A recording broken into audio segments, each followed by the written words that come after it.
Good morning, children. Hope you are all safe at home. In the last class, we saw the definition for physical change and few examples for physical change. Today, we are going to see some more examples for physical change. First, let us see melting and freezing.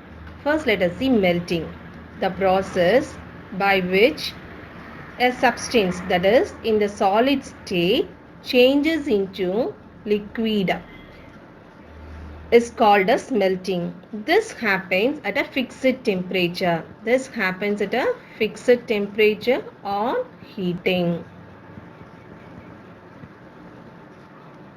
On heating. That is process during which solid converts into liquid at a fixed temperature on heating is called melting. Right, children? Now let us see an activity. Do an activity for this melting process. Look at here, dear. I have taken ice cubes. Look at here. I have taken ice cubes. Right? When I keep this ice cube at room temperature, it will start to melt. You all know that it will take the heat from the atmosphere and start to melt. It will become water. So by this process, the ice cube which is in the solid state has converted into water which is in the liquid state. So what we can say here, the ice cube has melted. Am I right, dear? Now let us see freezing process. The process during which liquid changes into solid at fixed temperature on cooling. Right, yeah?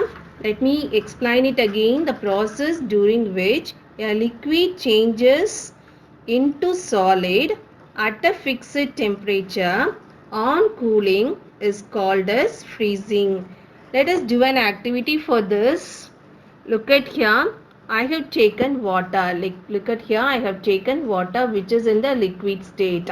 If I keep this water inside the freezer, right, it will change into ice. Am I right, children? It will change into ice. That is liquid on cooling. It will change into ice. That is solid.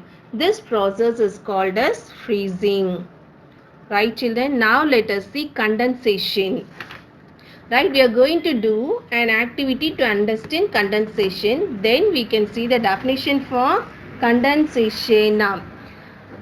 Right, children? Now I am going to take ice in a tumbler. Look at here. I have taken a glass and ice cubes. Right here. Now I am going to observe the outer surface of this tumbler after a few minutes.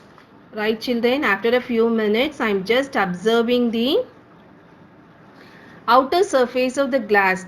A tiny droplets. I think you will be able to see the tiny droplets outside this tumbler. Am I right here? This tiny droplets of water appear on the outer surface of the glass. Am I right? Why it appeared here? Because a condensation process has occurred here. Let us see what is meant by condensation. Condensation, the process during which a gas converted into liquid at fixed temperature on cooling is called as condensation. Let me repeat again the definition for condensation. The process during which a gas changes into liquid at a fixed temperature on cooling is called condensation. Thank you, children.